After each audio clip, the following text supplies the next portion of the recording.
Welcome to PIC's Global Compass, the space where we unravel the world's geopolitical knots. I'm Koena, and today we are going to look at the shifting sands of West Asia, the recent Israel-Iran conflict, the role that US played, and its implications for India. My guest today is Dr. Atul Mishra, Associate Professor at the Shiv Nadar University. He's also the author of the book, The Sovereign Lives of India and Pakistan, Post-Partition Statehood in South Asia. Welcome, sir. So the first question to you is about the basics. Recently, Iran was attacked by Israel. Israel bombed its nuclear facilities. Then US jumped in. There was Iranian retaliation to Israel. Could you tell us what were the structural factors that led to this sudden escalation of conflict? Right. Thank you so much for the invitation, Koena. I'm glad to be here. Structural factors, right? The two principal players involved here, firstly, Israel, and secondly, the United States. The Israeli component, if we do unpack it, there were two sets of clear objectives that they've set out, and they've set out for a very long time now. One is that Israel's fundamentally uncomfortable with the potential for Iran to have nuclear weapons because it believes that that is an existential threat to itself. And secondly, Israel is also uncomfortable with the missile program of Iran. Though Israel has its own nuclear weapons. Of course it does, right? Yes. When that's the thing. And not a signatory to NPT. Right, and you know, we're not supposed to talk about it. Nobody's supposed to know that it exists, but of course everyone knows that it does. So those were its two primary goals. Why did Israel decide to do it right now? Because Iran is at its weakest position in decades, right? Over the past 2 years, roughly 2 years now, Iran has been systematically weakened by the number of assaults that Israel has launched on its allies in the region, Iran's allies in the region, and it had managed to very significantly cripple Iran's air defenses earlier. And it thought that this was the right time to do it. There was also the fact that it wanted, there was a bit of a discrepancy here because the Americans wanted, Americans also do not want Iran to develop nuclear weapons, but they were potentially comfortable with Iran having a nuclear program meant for civilian purposes. For Israel, even that is a no-go because potentially if you have a nuclear program, you can always upscale the enrichment to above civilian level, right? So my feeling is that they were somewhere around at 60%. 60%. Yes. They were at 60%, yes. And you need to sort of add another 20-25% more to begin to be weapon grade. Right. Yes. So the Israeli objectives were to take out the nuclear program altogether and the ballistic missiles program. The Americans, I'm not very sure as to what was going on there. One explanation is that Donald Trump actually was under pressure from, now you can call it the Israel lobby, you can call it the neoconservatives, you could call it just the Iran hawks within the American establishment. Another thing that Fareed Zakaria said was that he was suffering from FOMO. So I mean, Netanyahu the fear, bombed, exactly. Yes. Yeah, so with him, you can never say. Absolutely. So one possibility is that this was a response to the pressure that he was receiving from his domestic audiences. But it could also have been, his calculation that he, at a moment that Iran was really on the back foot, was being pummeled by Israel. If it went in and dropped those bombs, it could actually deflate Iran's morale enough to hasten the negotiations. I mean, Iran was being a little unyielding from the American point of view, so this would have just hastened it a little. But I'm not very sure which of the two explanations actually carries more weight. So those were the structural factors, but I also believe that there's a third element involved here, which is that my feeling is that Israel's ultimate goal in Palestine is to create conditions whereby there will not be a viable and sovereign Palestinian state. And the single most important military deterrent to that up until now was Iran. To sort of defanging, crippling Iran was also important from that point of view. We'll see how that plays out, but that's my hypothesis. So the US is playing the firefighter and the arsonist in this case, which it always does in West Asia. Right. So the narrative in the US media right now is judging the effectiveness of the US bombardment of Iranian nuclear facilities. So in the media, there is some debate about how effective it was, and where the president's team comes in very forcefully and says that it has set back the Iranian nuclear enrichment quite a few decades. But there's also this argument that they were doing better when they were on the negotiating table, like when Iran had submitted its nuclear facilities under the IAEA surveillance. So that was better for the world when it came to nuclear enrichment at a civilian level for Iran than what it started doing when, US withdrew from that agreement. Do you have any thoughts on that? So my sense on so there are 2 or 3 points there, right? One is, does Iran have the right to have a nuclear program? Of course it does, right? Does it have the right to develop a civilian nuclear program? For sure. The question is, does it have the right to build a bomb? It has signed the Nuclear Non-Proliferation Treaty, so it has forfeited that right? But if there are security concerns that it faces or any other country faces, it is likely that it would think about nuclear weapons as well. Mind you, the official Iranian position has always been that we are enriching because we want to put pressure on the United States primarily and its allies to remove sanctions, right? Their position has never been to build a bomb.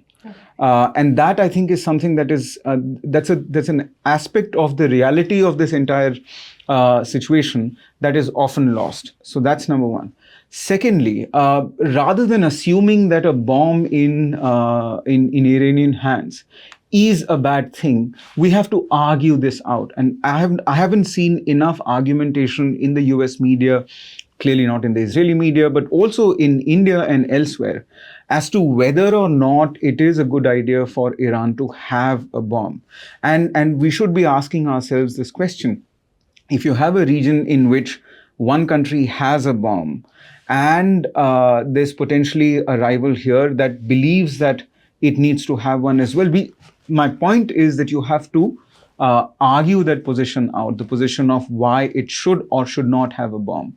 And that hasn't happened. And I think that is something that is worth considering. So globally, what are the implications when it comes to the recent flare-up of Iran and Israel? So 2 parts, right? I mean, firstly, just look at the regional picture. And the regional picture is very, very important because a couple of things are happening. It's very clear now that the Israeli objective, insofar as the region is concerned, is to become the military hegemon, which is to say it wants to control the skies across West Asia. It will ensure that, I mean, just look at the record in Lebanon, in Syria, in Yemen, and now in Iran. Just about any place from where it perceives even a distant threat, a threat that can potentially emerge, a few years down the line, it just goes in and destroys the infrastructure, everything over there, right? So it wants to be militarily hegemonic in the region.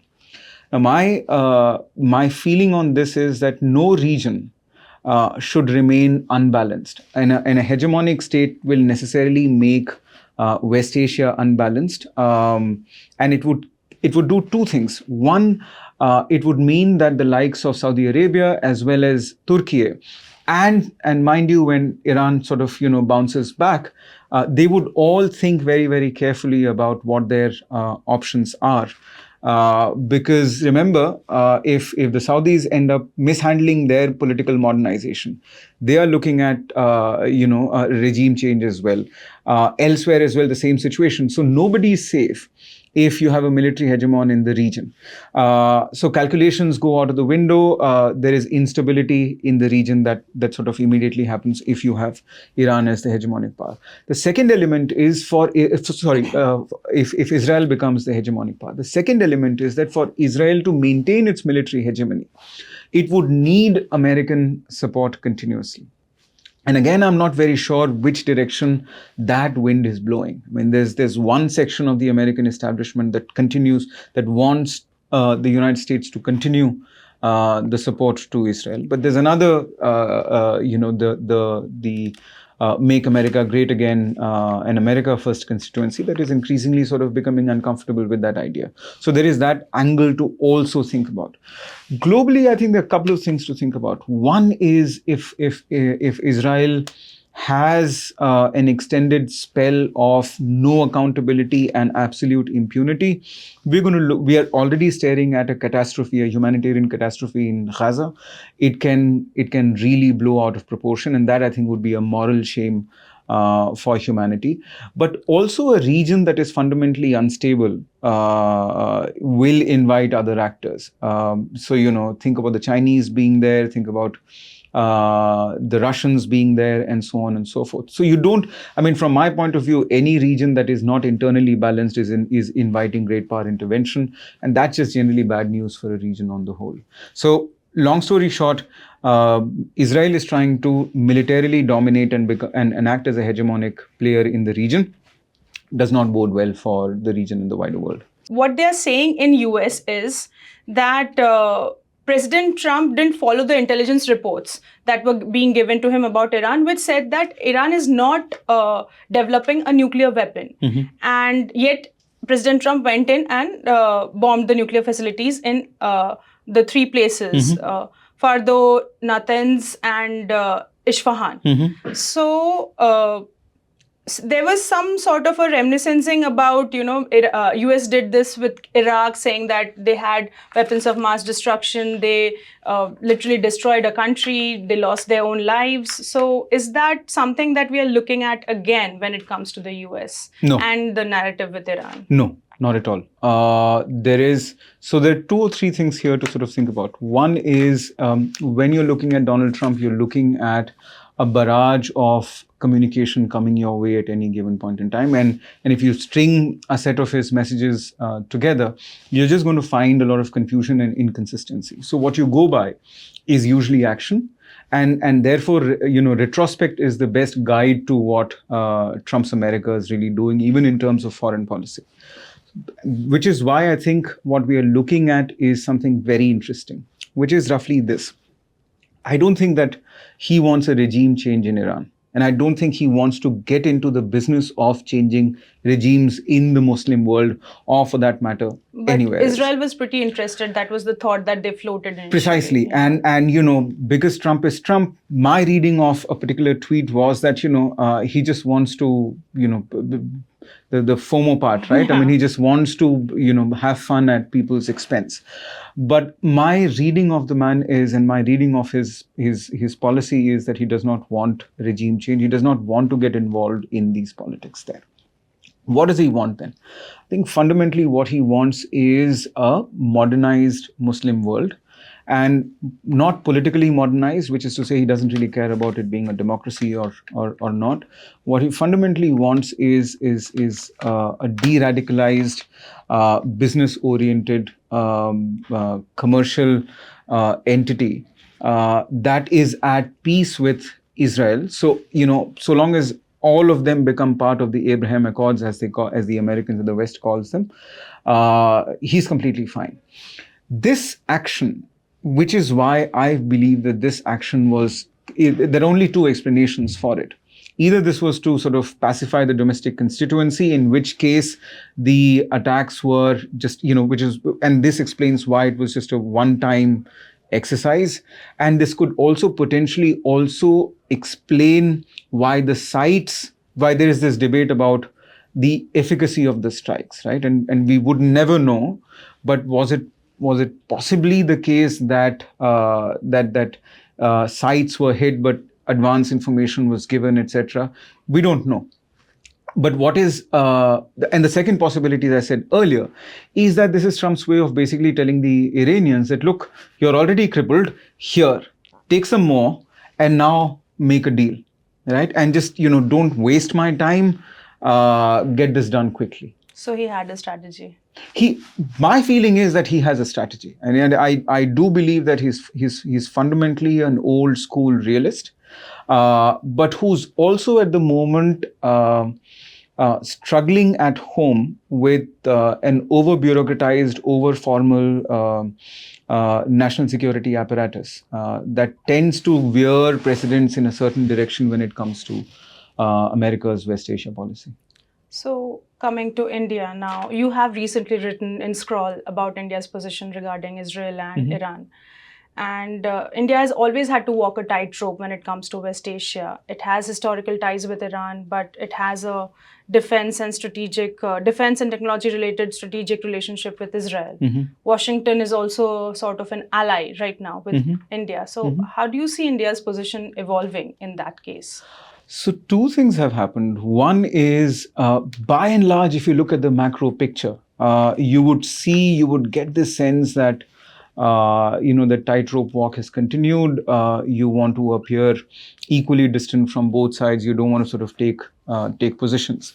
But if you look at very closely just both India's voting patterns, but also some of the, some of the statements that have come out of the establishment in India, there is a very subtle suggestion that it is more, it's kind of understanding of, if not Israeli behavior, then Israel's imperatives.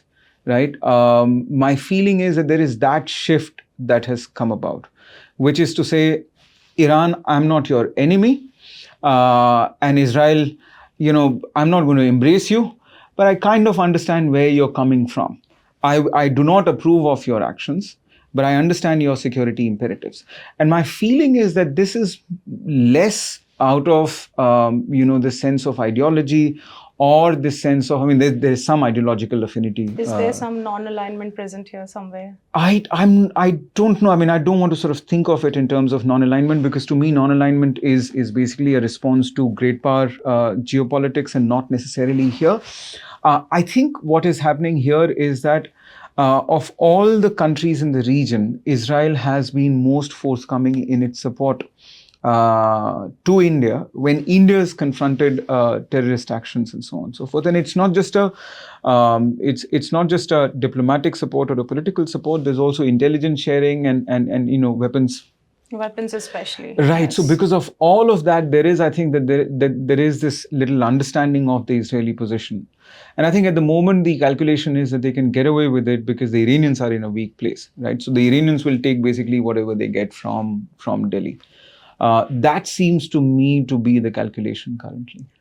So just pressing more upon India's relationship with Iran, it is crucial to India's energy security, plus the Chabahar port offers some sort of a connectivity to Central Asia. So in that sense, if you dig a bit further with its relations with Iran, how does it look when it comes to India? So will it be in the same lines after the dust settles on this matter? I don't think that the Delhi-Tehran equation will alter for the worse after this. And again, the two or three things to factor in. One is that Iran is in a weak position. So Iran will take anything that it gets from India currently, right? And credit to India on that score. They were pretty good on their messaging. Both the EM as well as the Prime Minister, they were both involved. They both sent out sort of, whatever they had to say in terms of their support the expression of support to Iran. This is an important relationship, but increasingly a relationship. This historically it was in a, there was great potential there, but the sanctions have really curbed the potential of the energy component of the relationship. There is, of course, the Chabahar dimension, and Iran is crucial for India's access to Central Asia, which is currently, of course, cut off because we have no relationship with Pakistan left. So that's crucial, right? But there's also this other dimension which we don't necessarily talk about, which is the international north-south transport corridor, which also goes through Iran. So that's the second thing to sort of bear in mind. And with both INTSC and IMEC, India is basically approaching a two-pronged thing, and they're both aimed at countering the Belt and Road Initiative. So Iran is central to those calculations, but my reading at the moment is that Delhi enjoys sufficient room to not live up to Iran's expectations, and yet continue to enjoy the benefits of that relationship, regardless of what has happened recently. So you were pretty restrained in your calibration of India's recent relationship with Israel. The relationship is pretty recent, like they had diplomatic relations since the 1990s, I think so. And since October 2023, we have seen that the voting patterns of India has also changed when it comes to Israel. So in that sense, how do you see the relationship going further down the road? With Israel? With Israel, yes. Right. So that is I mean, there are 2 or 3 elements there. One is that your relations with Israel are not fundamentally about your relations with Israel only. They are part of the broader calculus, especially with the United States and the Western world, particularly with the United States, right? I mean, if you wanted to have good relations with the United States, you had to have good relations with Israel, period. So that's the first thing to remember. Now, to the extent that there's likely to be a decoupling of Israel and the United States, we may get more room to sort of look at Israel's policies independently and assess them. So that's number one. Secondly, defense technology cooperation as well as intelligence sharing and so on and so forth. I mean, there are critical areas where Israel fulfills needs that other countries cannot, right? So there's a way in which that in a very smart, sharp, precise manner, Israel is very So if I may important. interrupt, does domestic politics have anything to play when it comes to India and Israel relations? I mean, from our side, clearly, at least in the past decade, given the flavor of the regime that we have in India, the ideological orientation of the government, that clearly seems to identify with the dominant ideology in Israel. So that dimension is clearly there. I wouldn't overstate it, which is to say that I would sort of say that, expressions of solidarity, etc., do stem from that ideological affinity. But I would still say that the positions of the state as such, they are still coming from more clear-eyed, hard-nosed, realpolitik considerations. And that is the problem. To me, the erosion of and the erasure of the moral dimension of our foreign policy, particularly with regard to the suffering of people in Palestine, that to me is a bit of a shame. It's something that I wish that we had reconsidered. I wish that we had been far more forthright in our criticism of what is going on. Now, there is, in India, they say that, why are you being more Arab than the Arabs and more Muslim than the Muslims? My point is that, what's happening to the Palestinians is not a question of the Arabs or the Muslims. It's a question of humanity. And if you're able to, in 2020, between 2023 and 25, basically starve a couple of million people, then that's just bad news for the progress of humanity. So just from that point of view, I really feel that India should have approached this differently. And what are good friends for? I mean, they're there primarily to prevent you from taking bad decisions and bad actions. And has India been a good friend to Israel in that sense? I'm not very sure. So at the end of it, in class, you always used to ask us to look at particular matters and expect certain things when it comes to IA. So in this case, in the case of such players, the US, Iran, and Israel, what should the IA community in India look out for? So look out for 2 or 3 things. One, I'd be very interested in seeing the almost concurrent trajectory of Trump's West Asia policy unpacking and playing out, and also how do I put it? The potential decoupling of, or at least, decoupling and growing distance between Israel and United States insofar as there.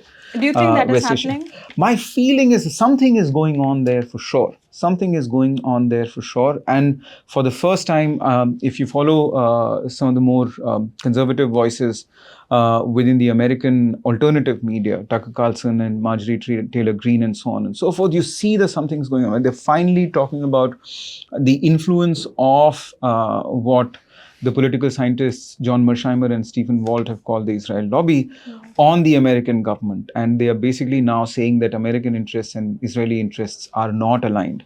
So that is the first thing to look out for. The second thing to look out for, and that's the tragic part, which is not tragic, actually a moral shame and catastrophic, as to what Israel is up to in Gaza and subsequently in West Bank. I fear that we are staring at darkness there. And also, just, I mean, I wouldn't count Iran out. I think it would bounce back if it is not pummeled again. But if it is pummeled again, then I'd be very, very.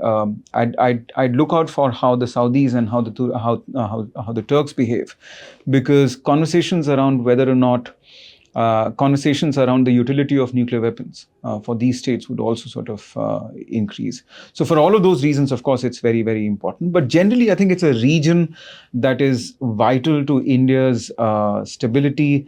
Up to 9 million or more than 9 million of our people live there. It's important from our energy security point of view. So for all of those reasons, we should pay very close attention to what is going on over there. Thank you for joining us today, sir. Thank you for your views. Pleasure to be here. Thank you. The Iran-Israel conflict is unlikely to be resolved soon. Let's wait and watch how India balances Tehran, Tel Aviv, and Washington, D.C. Thank you for joining us today. And for more updates on PIC, visit our website and all our social media handles. And do not forget to subscribe to PIC's Global Compass. Thank you.